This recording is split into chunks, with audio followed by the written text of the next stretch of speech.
Hey guys, welcome back to another travel guide. This time we're talking about Mount Igcoron, the Knife's Edge Mountain of Valderrama, Antique. But before we proceed, make sure that you subscribe to the channel and then follow my social media accounts. Hit the like if you find this travel guide useful, and then help me share it so you can help me and my channel grow. Okay. So you've probably seen this mountain in the photos or social media. It's a gorgeous knife's edge mountain with tall grasses on the sides and a stunning panoramic view of the whole of Valderrama, Antique.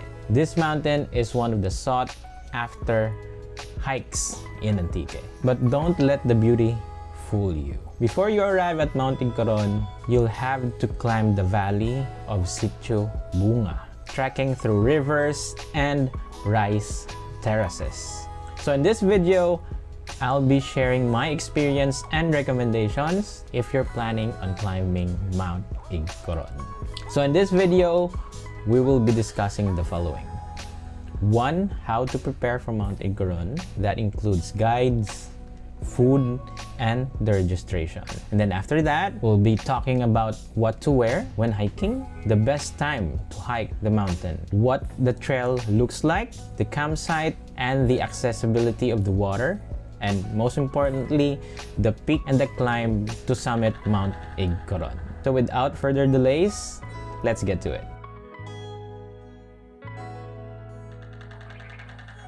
Okay, so before we hit the trails, let's talk about the essentials. Your first step is securing a guide. The official guide for Mount Igcoron is the legendary Sir Ben Pagayunan. You can reach him through the Mount Igcoron Hiking Guide Facebook page. Now, what's included in the guide package? Well, besides expert navigation and local know-how, you'll be treated to delicious home-cooked meals. Siyempre, sila yung mag-prepare ng food nyo during the hike. I opted for the overnight climb, so I enjoyed both the dinner and breakfast prepared by the team. Just bring your own ingredients or choose from the local market in Valderrama. Kasi doon, meron silang parang local market na pwedeng ka bumili kasama yung mga guide. The guide fee is 750 pesos per day, and overnight camping bumps it up to 1,500 pesos. Remember, prices might fluctuate, so always get the latest info from Sir Ben. Now, let's talk about timing. What is the best time to climb Mount Igcoron? I actually climbed Mount Igcoron during the rainy season. That's September. And here's the deal. There is a pros and a cons to both dry and wet season when climbing Mount Igcoron. During the wet season, the advantage for that is cooler temperatures, which is a welcome relief on the uphill climb. And if you are lucky enough, you get to see the sea of clouds. First-hand ko na-experience yun kasi nagre-race kami, climbing up dun sa may campsite before kami abutan ng ulan. Now, what about the cons during wet season? Siyempre, slippery trails and overflowing water from the rice terraces. Kasi bago ka mag-start ng climb from the foot of the mountain, dadaan kayo sa mga rice terraces which is managed by the local community. So, it's a little bit tricky to navigate during wet season. Now, what about dry season? Dry season offers drier and safer trails, but be prepared for scorching heat and potentially strong winds. Ultimately, the choice is yours. Now, this time, let's talk about what you need to wear and what you need to bring when climbing Mount Igcoron. So, anong gear ba dapat yung gagamitin for the climb? Go for breathable synthetics. Rush guards are your best friend. They combat those prickly plants and pesky scratches. Quick drying hiking shorts or leggings. Leggings offer extra protection from sun and scratches, while shorts keep you cool on the climb. Remember, you might be traversing slippery rice terraces and wading through rivers, so choose wisely. For footwear naman, I used a trekking sandals. Why? Because you will do river crossings. You don't have to take it off whenever you do the crossing. Now, water bottles. Ito yung pinaka-importante sa lahat. A 2-liter minimum is your hydration hero. Remember, it's hot and you'll be sweating. Refill at natural springs along the trail. Now, for camping naman, syempre, basic items, tent, sleeping bag, sleeping pad, or pillow. I prefer inflatable ones so that it's lightweight and comfy. Headlamp kasi there's no electricity on the mountains, so rely on your bright body for nighttime adventures. Also, you can bring sunglasses and hats for optional uses. First aid kits, syempre kailangan mo yon for minor cuts and scrapes. Pack essentials like bandages, antiseptic wipes, and anti-inflammatory meds. The one thing that I bring most often is the high cleanse bottle. Maganda siya for not deep wounds. It eliminates the swelling overnight. So kung may mga scratches ka sa legs or wherever in your body, you can spray it and it will dry up and hindi siya mamamaga. Okay? Other things that you can bring, syempre sa akin kasi gumagawa ako ng content, I bring my camera bag or my camera gear. I have the GoPro Hero 10, I have a drone, and a backup camera. Syempre, one of my favorite cameras to bring is my GoPro Max, which is a 360 camera para kita lahat kapag nag-hike ako. And also, on top of that, bring also trail snacks to get your energy up. Yung mga cookware nyo, give to the guides since they are carrying the bulk of your food and the utensils for cooking. So I would advise to pack light, carry only what you need, and leave the heavy stuffs for the guide.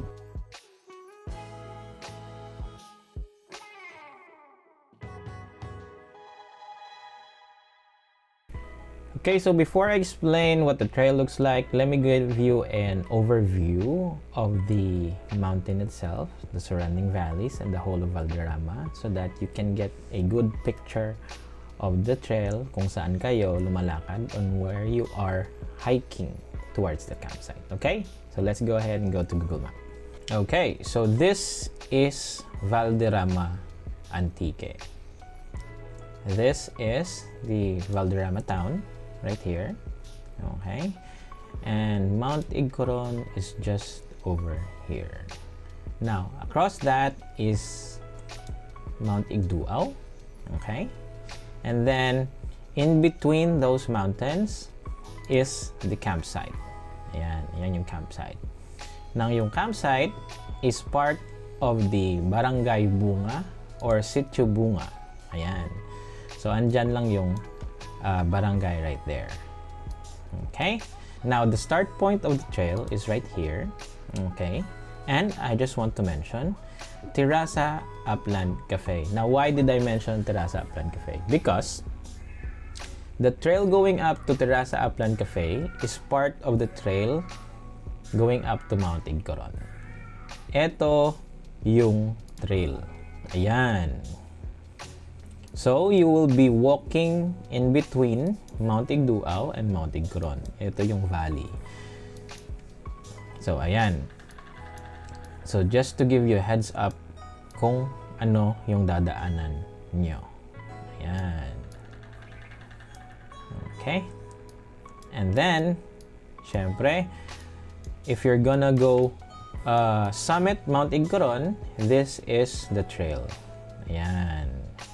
So, ayan yung trail papunta sa summit. Okay. So, what is the trail like? Now, picture this. Get your feet wet and embrace the refreshing dip of river crossings. Navigate over big rocks and traverse rice terraces. Siyempre, may boulder hopping siya. And then, traverse through breathtaking views while keeping your balance through the cliffside paths. Siyempre, take a quick dip along the small waterfalls along the trail. So, ayan. And then, syempre, witness panoramic vistas of the valley, including Terraza Upland Cafe and the start point of the trail. You can check my other video that shows you the hike starting from the start point up into the campsite. So, ayan. So, yung trail, based on the map, as nakikita nyo, the start of the trail is mostly rice terraces. So, during the wet season, nag-overflow yung mga boxes ng rice fields or the rice terraces. So, it's slipperier and very difficult to navigate through those area kasi those are just man-made paths. So, if the mud is wet, it's not stable, pwede kang, lumubog yung paa nyo doon sa mga kahon. So, ayan. So, mostly, that's the start area. And, dito sa area na to, this is where the view is amazing. Kasi, makikita nyo, ayan, yung start na ng Mount Igcoron going up. And then, dito sa area na to, I don't know if somewhere here or here, merong waterfalls dyan. Dyan ako naligo. So, ayan. And then, as you ascend on this area right here, dito na, sa area na to, makikita nyo yung buong valley, yung trail nyo. Makikita nyo yung start point, Terraza Upland Cafe, and then yung barangay dito ng Valderrama. So, ayan. So, dito, this is the area if it's raining, dito nyo makikita yung sea of clouds kasi umaakyat yung fog from the valley right here going up into the campsite. Okay? So, ayan. So, let's talk about the campsite. Okay? So, this is the campsite right here. So, ayan. The campsite rests on a flat plateau between Mount Igcoron and Mount Igduao. Here's what you can expect when you are in the campsite. 2 families farm this land, so expect a warm greeting from the locals and don't forget to greet them back. There are water sources in the campsite as well. A panoramic view of the valley from where you can see the start and the whole trail from the bottom to the campsite. You can also see the view of the rice terraces which are farmed and maintained by the locals. There is also a waterfall just above the Barangay Bunga or Sitio Bunga. Now, I would recommend if you're gonna climb Mount Igcoron and go to the campsite, don't forget your drone. You'll regret missing out on these aerial views of the campsite. Now, ano po yung trail papuntang peak? It's just a short trail, probably 30 minutes climb for highly experienced climbers. Once you are up on its peak, you will have to walk to its highest point, where it's just a small pathway with steep drops on both sides. Medyo nahirapan po ako at first kasi syempre kinakalaban ko dito yung fear of heights ko. And then once you get to the highest point, there is slightly a bigger area where you can stay and take in the view of the whole of Valderrama and its surrounding landscapes. Other than the highest point, just across it is where the cross of Mount Igcoron is. You will need to rappel down and traverse the steep knife edge to reach it. Hindi na ako nakapunta dito kasi kailangan namin ng rope para mag-rappel down and then to cross on the other side. So we just stayed on the highest peak. From what I'm told, pwede kayong camping sa peak or summit camp on top of Mount Igcoron. Pero that's another experience that I would like to take when I come back again at Valderrama. So ayan, this is just a taste of the incredible adventure that awaits on Mount Igcoron. So what are you waiting for? Contact Sir Ben, pack your bags, and get ready to conquer the Knife Edge Mountain of Valderrama Antique. Okay, so I hope you enjoyed this travel guide about Mount Igcoron. Next time when I'm gonna come back to Valderrama, I'm gonna be conquering Mount Igduao, highest point sa area ng Valderrama. Okay? And hopefully, I can also upload my experience so that you guys can view it. Okay? So make sure that you subscribe to the channel and then follow my social media accounts. Hit the like and then share. And I will see you guys on the next episode. Bye. Mount Igcoron. Ayan po yung cross. Hindi na ako pupunta doon kasi parang may rappel na kailangan dyan, no? So wala kaming tali na dala.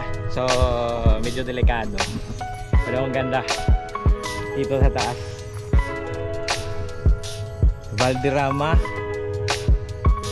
yung town. Okay. Sa likod ko